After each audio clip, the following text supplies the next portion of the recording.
CCS की बैठक खत्म होने के बाद सीसीपीए की बैठक भी खत्म हो गई है। हिमांशु मिश्रा मेरे सहयोगी जुड़े हैं तमाम जानकारी के साथ। हिमांशु, ये तय समय था दोनों बैठकों का कि एक बैठक लगभग 25 मिनट, दूसरी बैठक 5 से 10 मिनट चलेगी?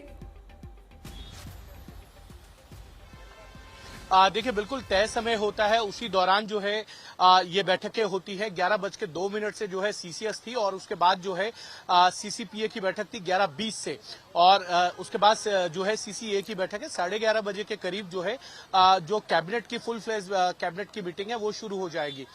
तो अब ये मान के चल सकते हैं कि सीसीए भी जो है वो खत्म हो गई होगी, क्योंकि सीसीएस और सीसीपीए के जो फैसले हैं, चाहे वो अर्थ क्षेत्र से जुड़े हों यानी देश की अर्थव्यवस्था से जुड़े फैसले हैं या कोई डेवलपमेंटल प्रोजेक्ट के फैसले हैं, उनके ऊपर मोहर लगने के बाद जो है कैबिनेट की बैठक जो है वो शुरू हो गई है। और कैबिनेट की बैठक में ये माना जा सकता है कि जो आतंकी हमले में मारे गए लोग हैं उनको श्रद्धांजलि दी जाए और एक प्रस्ताव जो है वो आतंकवाद के खिलाफ जो है वो पास किया जा सकता है, ऐसा हमारे सूत्रों का कहना है। लेकिन देखना यह है कि इन जो पहली 3 बैठकें हुई हैं इनमें कौन से फैसले हुए हैं, क्योंकि इतना जरूर है कि आतंकवाद की जो घटना पहलगाम में हुई जिसमें 26 लोग मारे गए हैं, उन आतंकियों को जवाब देना, उनके सरगनाओं को क्या जवाब देना है, इसकी तैयारी हो चुकी है।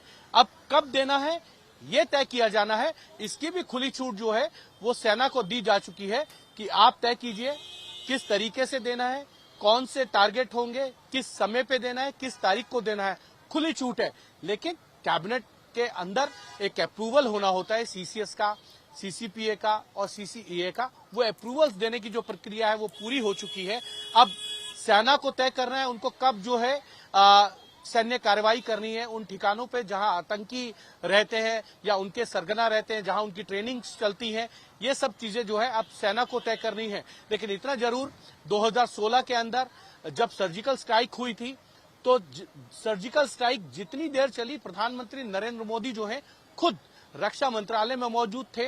वो कैमरों जो लेके गए थे जवान, उन कैमरों की फुटेज देखते रहे और जब तक एक एक जवान इंडिया में सुरक्षित वापस नहीं आ गया तब तक प्रधानमंत्री नरेंद्र मोदी जो है वो रक्षा मंत्रालय में मौजूद रहे थे। ऑपरेशन सक्सेस होने के बाद ही उन्होंने रक्षा मंत्रालय को छोड़ा था।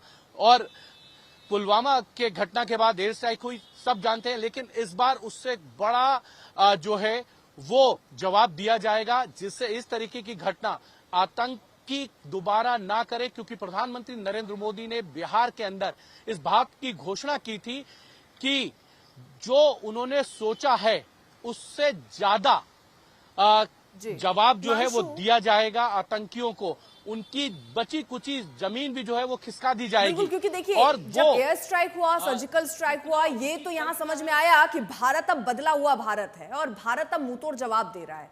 और डर पैदा करने की जो बात थी कि आतंकी डर जाए, पाकिस्तान डर जाए, ये सर्जिकल स्ट्राइक और एयर स्ट्राइक में दिखाया गया, किया गया।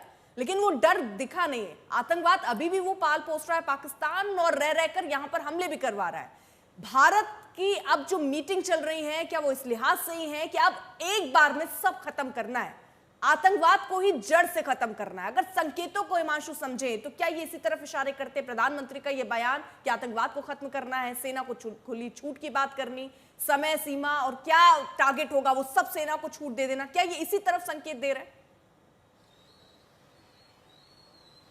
देखिए, बिल्कुल संकेत साफ है। कल जो हमारे सूत्रों के हवाले से हमको खबर मिली थी, प्रधानमंत्री नरेंद्र मोदी ने हाई लेवल जो मीटिंग थी उसमें साफ कह दिया था कि सेना को खुली छूट है, कहां टारगेट करना है, किस तरीके से करना है, किस तारीख करना है, किस समय करना है, ये सेना के ऊपर है। सेना की जो पेशेवर ताकत है उसको हम सब जानते हैं। आतंकवाद का करारा जवाब देना जो है वो दृढ़ राष्ट्रीय संकल्प है। ये प्रधानमंत्री ने साफ कर दिया था, जवाब आप दीजिए, हम सब आपके साथ खड़े हैं, सरकार आपके साथ है, देश आपके साथ है। हर व्यक्ति ये चाहता है कि आतंकवाद पर करारा प्रहार हो जिससे इस तरीके की घटना जो है वो दोबारा ना हो। आप देखिए, सर्जिकल स्ट्राइक हुई थी उरी की घटना में, हम सबने देखा था उसमें सेना के जवान मारे गए। उसका जवाबी कार्रवाई जो है वो सर्जिकल स्ट्राइक के तौर पे देखने को मिली। पुलवामा का अटैक हुआ तो एयर स्ट्राइक देखने को मिली, तो आतंकी घटनाओं में कमी आई। लेकिन इस बार प्रधानमंत्री नरेंद्र मोदी ने साफ कहा जो बची कुची जमीन है उसको भी खत्म कर देंगे, समाप्त कर देंगे, और जो सजा दी जाएगी इन आतंकियों को वो उनकी कल्पना से परे होगी।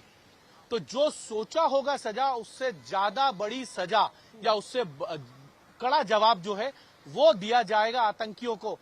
ये सब चीजें दर्शाती है कि भारत सरकार जो है वो बड़ा एक्शन लेने के मूड में है आतंकवादियों के खिलाफ, उनके सरगनाओं के खिलाफ। ठीक है, उन लोगों के बड़ी खिलाफ बैठकें ये हो रही हैं, उस पर लगातार अपडेट हिमांशु हम तक पहुंचा रहे हैं, लेकिन दिल्ली में एक्शन प्लान फाइनल हो रहा है। 4 बड़ी बैठकें जिस पर हमारी नजर बनी हुई है।